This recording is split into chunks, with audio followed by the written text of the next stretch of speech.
Good day guys. For today's vlog guys is meron tayong customer na nagpapagawa sa akin. Ang issue ng kanyang multicab guys is biglang namamatay habang tumatakbo siya. So nirescue ito guys ng ibang mekaniko, and then chinek ng mekaniko ang timing belt kung nasa tamang timing pa ba yung timing belt. So niretiming nila ito guys, and then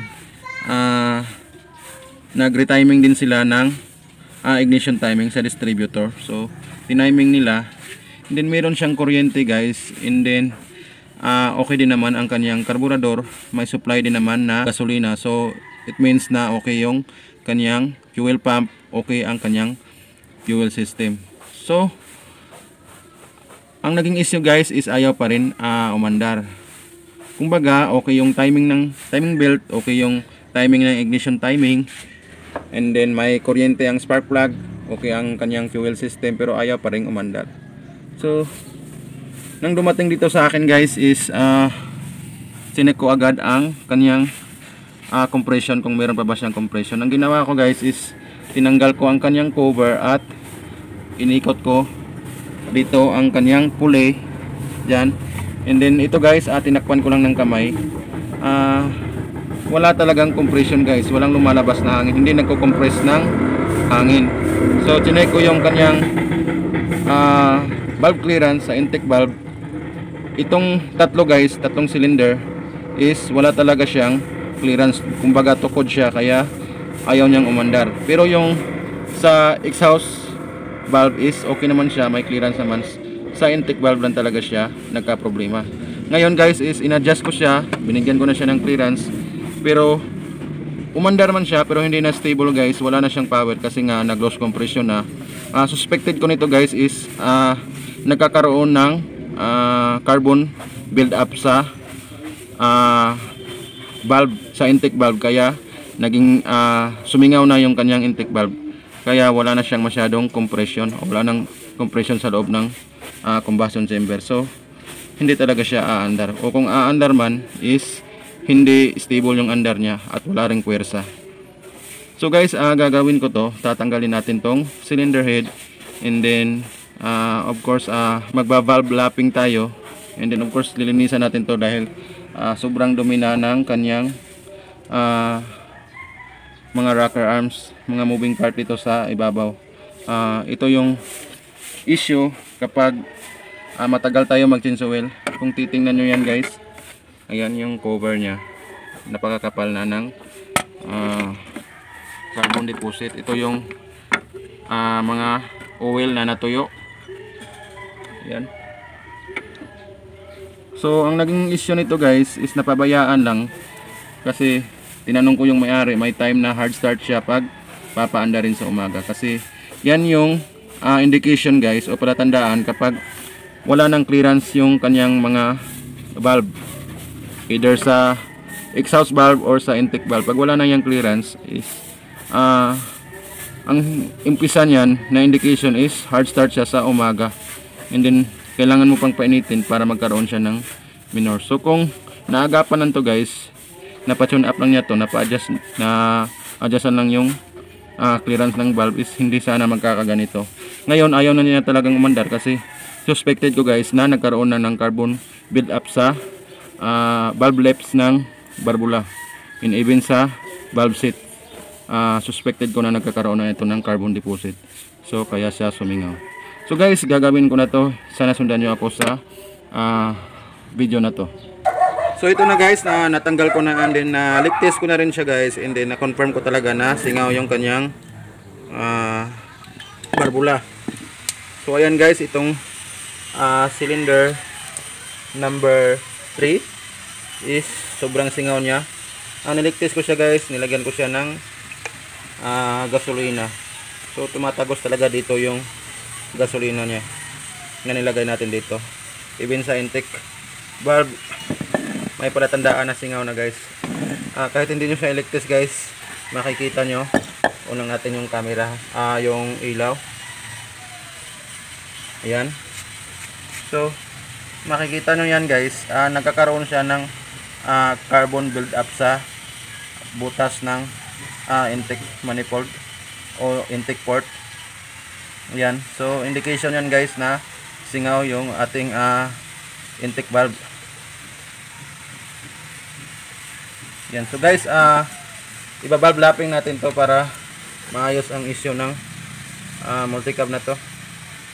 So sundan nyo ako guys sa pag valve lapping ko. Ipapakita ko sa inyo kung ano ang diskarte ko sa pag valve lapping ng barbula ng F68 12 valve. So guys, ito na yung cylinder head. Medyo nalinis ko na siya. And then guys, bago natin tanggalin ang kanyang mga valve is lalagyan muna natin ito ng palatandaan para hindi magka-palit-palit. So ang una nating lalagyan guys is yung cylinder number 1. Lalagyan natin ng palatandaan hanggang sa cylinder number 3. So ang cylinder number 1 guys is malalaman nyo yan kung titingnan nyo dito compare sa kabila ay maliit dito na side, and then dito na side is malaki kasi ito yung lalagyan ng oil cell para sa pulley ng camshaft. So ito yung side ng cylinder number 1. So yan, so ito yung cylinder number 1. So dito tayo maglalagay ng mark. Lalagyan natin to ng mark guys. So lalagyan ko lang guys. Okay guys, ito yung gagamitin ko na palatandaan. Gagamitin kong panser dito guys para palatandaan sa ating valve na tatanggalin. At gagamitin ako ng kahit maliit lang na martilyo guys. Tuldukan lang natin to guys. Ang gagawin ko nito guys, itong cylinder number 1, itong valve na to is tuldukan ko ng isa, then ito dalawa, tatlo, apat, then 5 tuldok. And then itong pinakahuli guys is hindi na natin to tutuldukan o lalagyan ng mark. Palatandaan na yun na yung pinakahuli.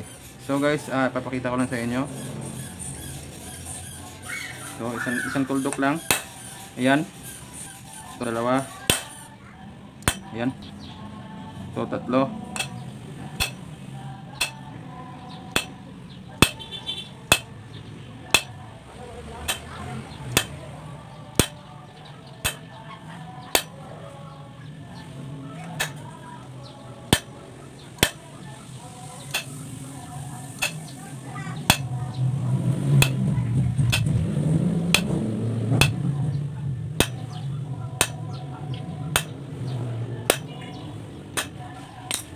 So ayan guys, nalagyan ko na lahat.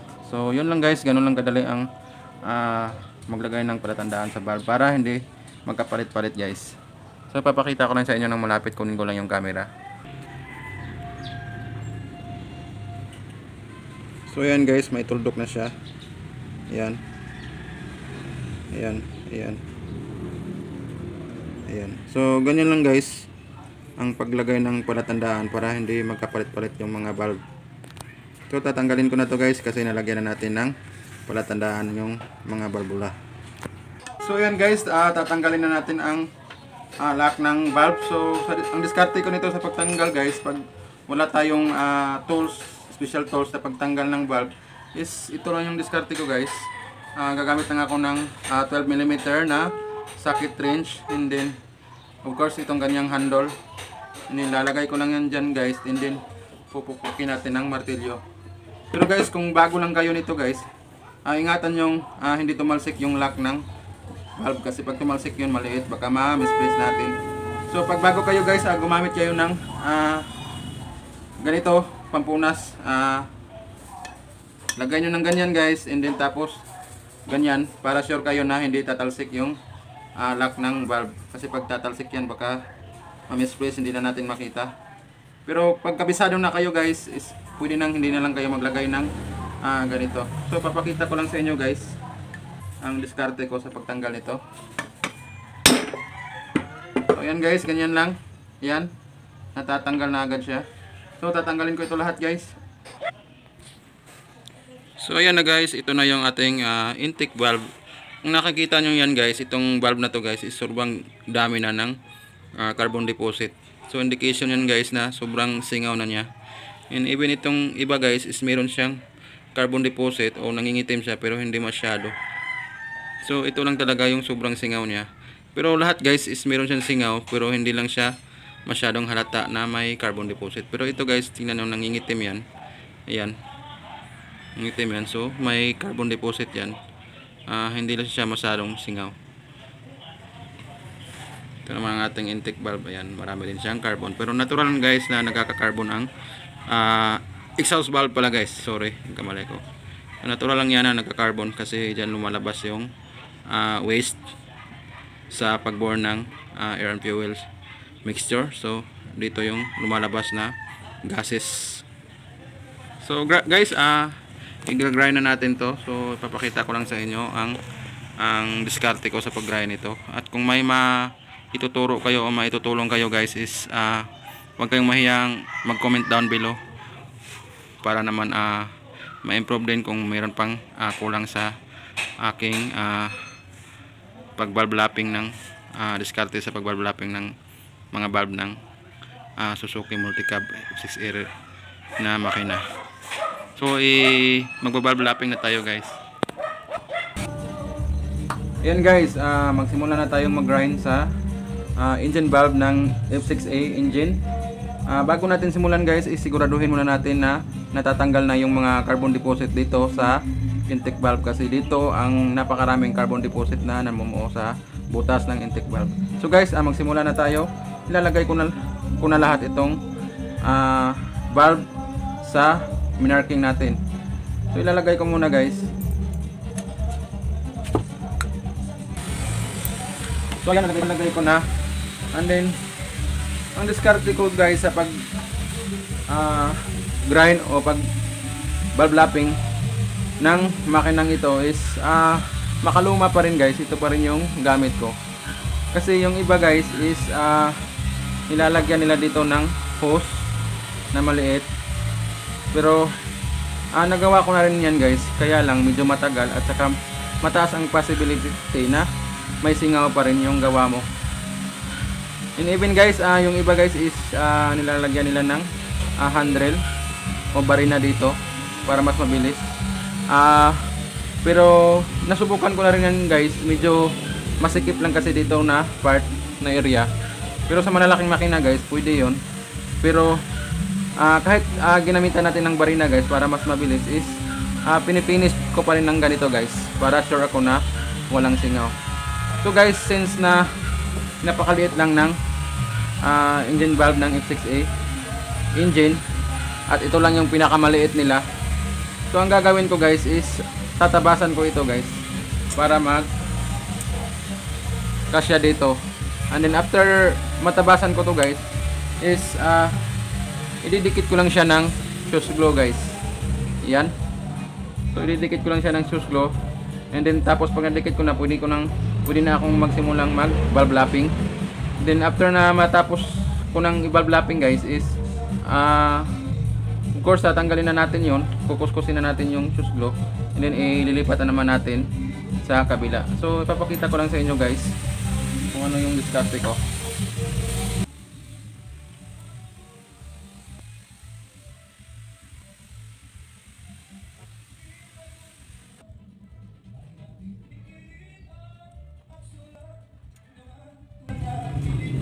Guys, tapos ko na siyang ikat ng gunting. Yan. So pantay na siya, and then didikitan natin ito ng fuse glue.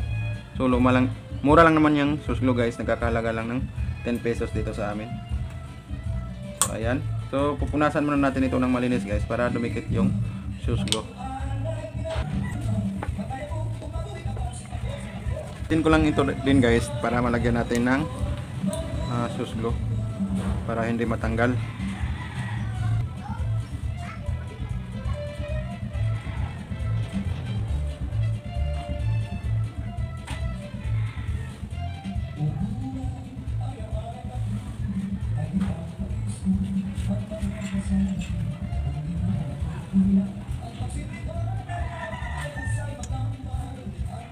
So hintayin lang natin na matuyo yung fuse glue guys para talaga kumapit siya.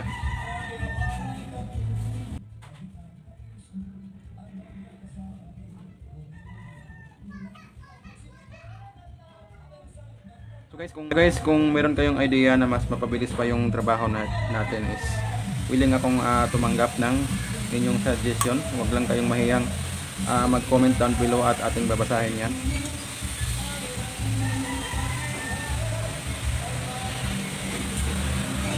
Magsimula na tayo kasi dumikit na yung fuse glue na nadikit natin. So lalagyan natin ng grinding compound. So ang ginamit kong grinding compound guys, ito na yung pang finish natin. Diretso na natin kasi mga carbon deposit lang naman ang tatanggalin natin sa gilid ng valve.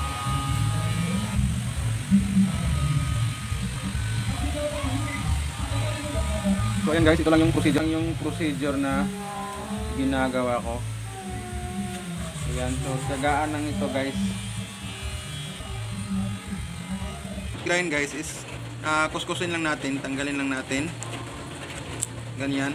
And then pwede na natin din ikabit ito sa kabila. So guys, dalawa na lang yung valve na i-valve ko. Ito na lang dalawa. So after natin na matanggal guys, kuskusin natin yung mga dumikit na fuse glue dito sa valve. So yun lang guys ang diskarte ko. So, abangan nyo guys. Ayan guys, tapos ko na siyang i-power wash. Of course, kinabit ko na rin ang kanyang mga valve. And then guys, nilagyan ko ng oil para hindi siyempre kakalawangin yung valve natin at saka yung valve set ng cylinder head.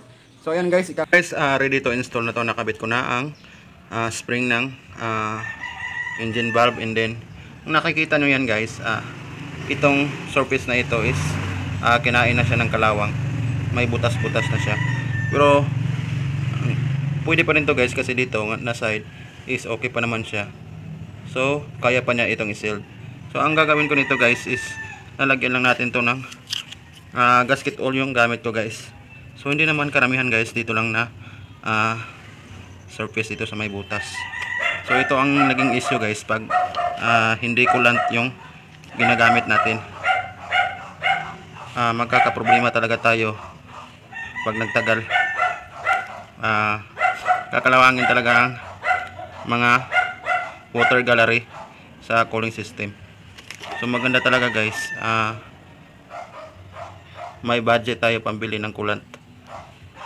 So after nito guys is coolant na ang ilalagay namin. So ayan guys, yan lang guys. Kailangan ko ng konti on side.